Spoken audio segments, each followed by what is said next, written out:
اعوذ باللہ من الشیطان الرجیم بسم اللہ الرحمن الرحیم۔ السلام علیکم ناظرین، میں ہوں آپ کا میزبان محمد تحسین عباسی اور آپ دیکھ رہے ہیں میرا YouTube channel Pakistan time news. ناظرین، آج ہم ذکر کریں گے بانی متحدہ الطاف حسین صاحب، جنہوں نے ایک طویل عرصے کے بعد 5 گھنٹے سے زیادہ ایک پریس کانفرنس سے خطاب کیا، اور اس پریس کانفرنس کے حوالے سے گزشتہ 3 روز سے جو متحدہ قومی موومنٹ 90 کے جو لوگ ہیں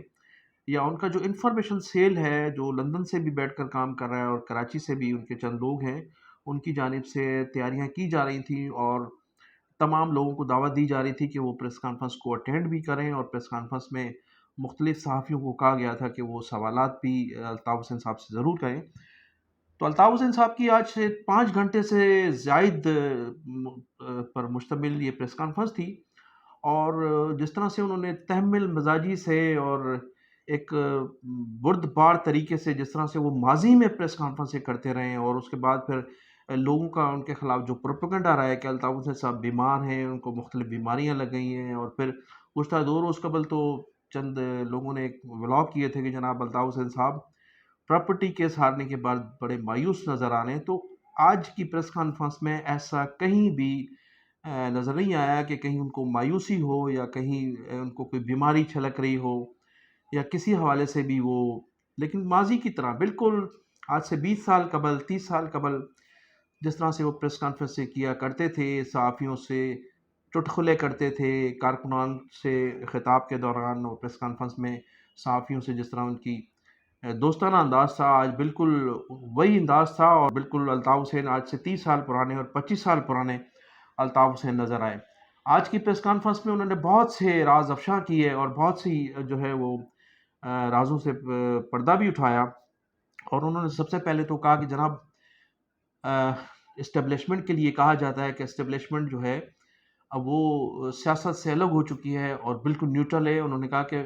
بالکل نیوٹرل نہیں ہے، جس دن اسٹیبلشمنٹ نیوٹرل ہو گئی اس دن ملک میں از خود جو ہے وہ تبدیلی آنا شروع ہو جائے گی۔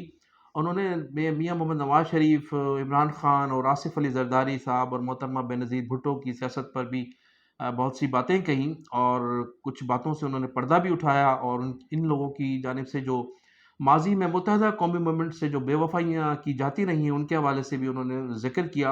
اور ان کا کہنا تھا کہ ماضی میں نواز شریف صاحب اور مریم نواز صاحبہ نے جب کہا تھا کہ ووٹ کو عزت دو، تو ہم نے ان کی حمایت کی تھی اور میں انہیں اپریشیٹ کرتا تھا، لیکن جب انہوں نے کہا کہ بوٹ کو عزت دو، تو ووٹ کو جب سے وہ عزت دے رہی ہیں تو اس وقت سے میں نے ان دونوں کی حمایت ختم کر دی ہے۔ تو ووٹ کو عزت کی حد تک تو ان کا بیانیہ میری نظر میں ٹھیک تھا، میری پارٹی کی پالیسی بھی یہی تھی کہ ووٹ کو عزت دو، لیکن جب انہوں نے بوٹ کو عزت دینا شروع کی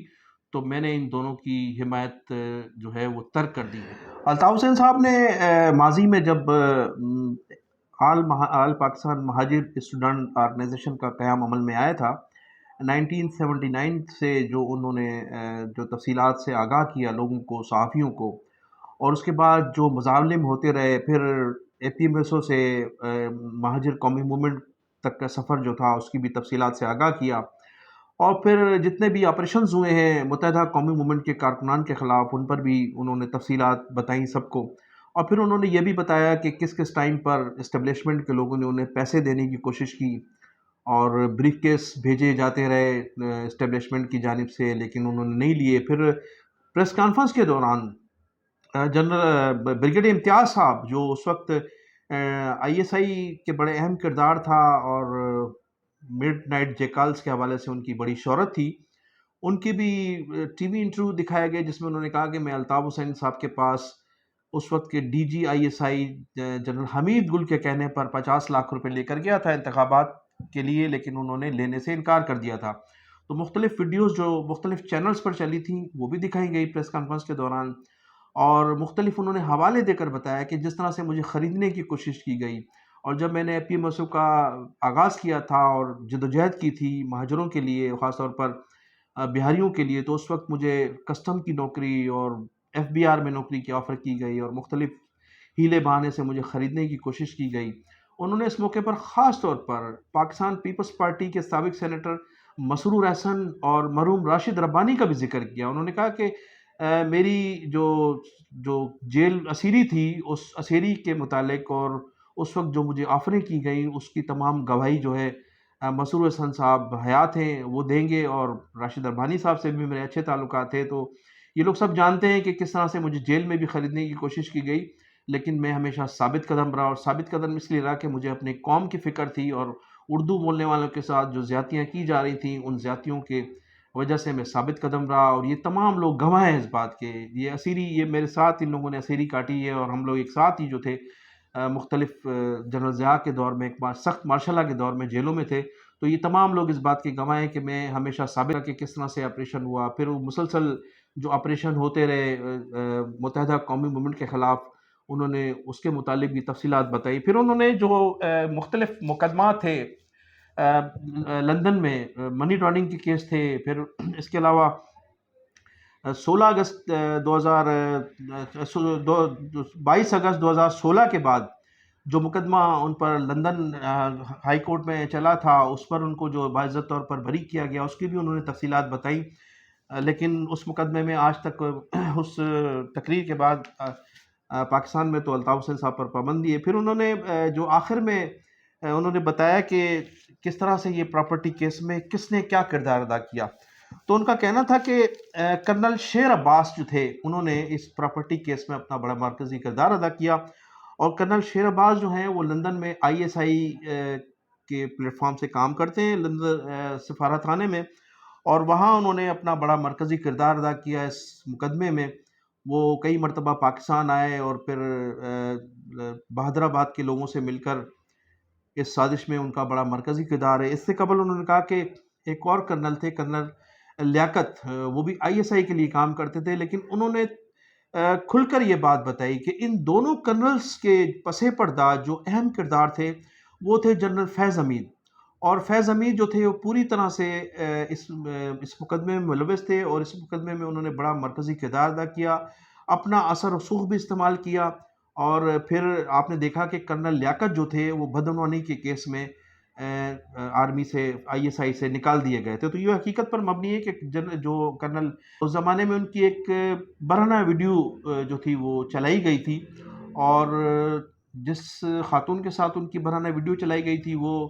غالباً مبینہ طور پر پی ٹی آئی کی ایم این اے تھی، ان کے لیے یہ مشہور تھا کہ وہ جس خاتون سے بھی ان کے تعلقات ہوتے تھے تو وہ یا تو ایم این اے بن جاتی تھیں، یا پھر ایم پی اے بنتی تھیں، یا پھر حکومتوں میں ان کو اعلیٰ عہدے دے دیے جاتے تھے، تو جب جنرل باجوہ صاحب کو اور فوج کے اعلیٰ حکام کو اس کے متعلق حقائق معلوم ہوئے تو ان کو فوج سے نکال دیا گیا تھا، اس کا کورٹ مارشل ہوا تھا، تو کرنل لیاقت کی جگہ پر الطاف حسین صاحب کا کہنا تھا کہ کرنل شیر عباس جو تھے انہوں نے پھر اپنا وہ مشن جاری رکھا، اور اس طرح سے پراپرٹی کیس میں مجھے الجھانے کی کوشش کی، اور پھر متحدہ قومی موومنٹ بہادر آباد کو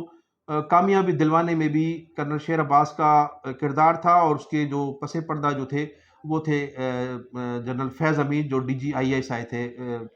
ماضی میں جو ڈی جی آئی ایس آئی رہے، اور جنرل باجوہ صاحب کے دست راست بھی تھے، اور جناب عمران خان صاحب کے تو خاص مہربان تھے وہ۔ انہوں نے کہا کہ جنرل فیض حمید اور جنرل شیر عباس نے پوری طرح سے انور عباس اور طارق میر کو میرے خلاف استعمال کرنے کی کوشش کی، انہیں مراد بھی دی گئی، اور پاکستان میں انہیں آزادانہ سیاست کرنے کی بھی ان سے وعدے وعید کیے گئے، اور ان کا یہ بھی کہنا تھا کہ انہوں نے ایک سوال کے جواب میں، ایک صحافی کے سوال کے جواب میں کہا کہ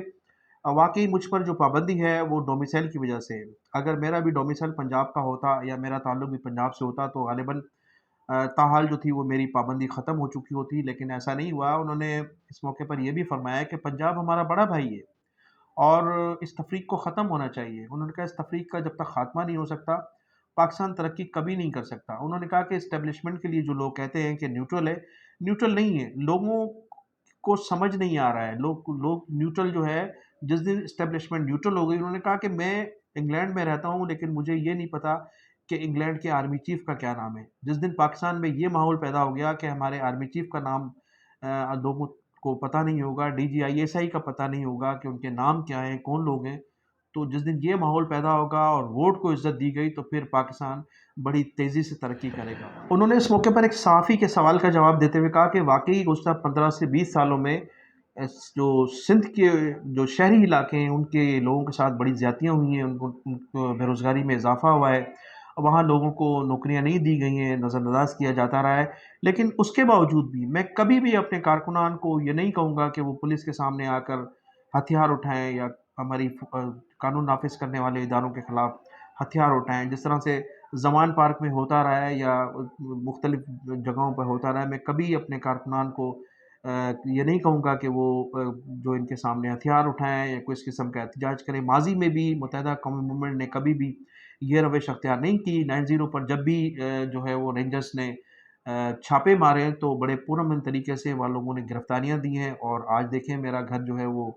گرا دیا گیا ہے، میرے گھر میں آگ لگا دی گئی ہے، لیکن اس کے باوجود بھی کبھی کوئی اس قسم کا احتجاج جو ہے وہ دیکھنے میں نہیں آیا۔ انہوں نے ایک سوال کے جواب میں کہا کہ میرے پاس آج بھی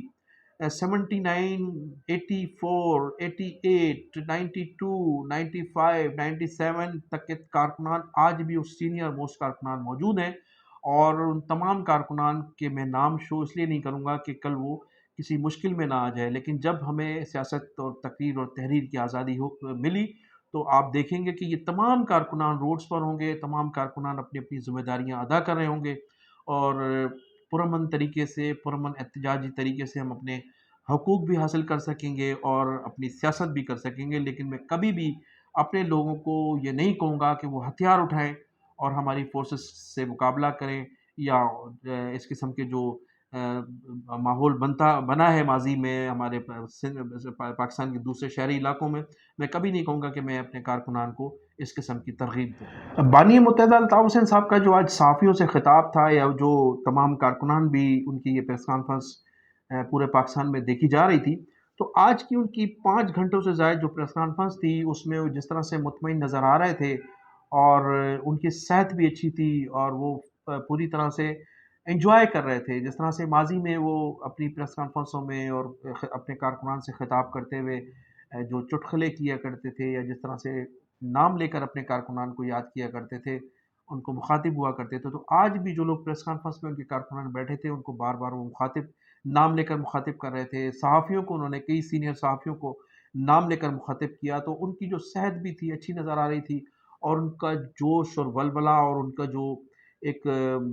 جو ماضی میں وہ تقریریں ہوا کرتی تھی، جو مشہور تھی ان کی تقریریں، وہ بالکل ایسا محسوس ہو رہا تھا کہ آج کا نہیں بلکہ 30 سال پرانا الطاف حسین جو ہے پریس کانفرنس کر رہا ہے۔ تو ناظرین، میں انہی الفاظ کے ساتھ آپ سے اجازت چاہوں گا کہ آپ میرے چینل کو سبسکرائب بھی کیجیے گا، اور کمنٹ سیکشن میں جا کر اپنی قیمتی رائے کا اظہار ضرور کیجیے گا۔ پاکستان زندہ باد۔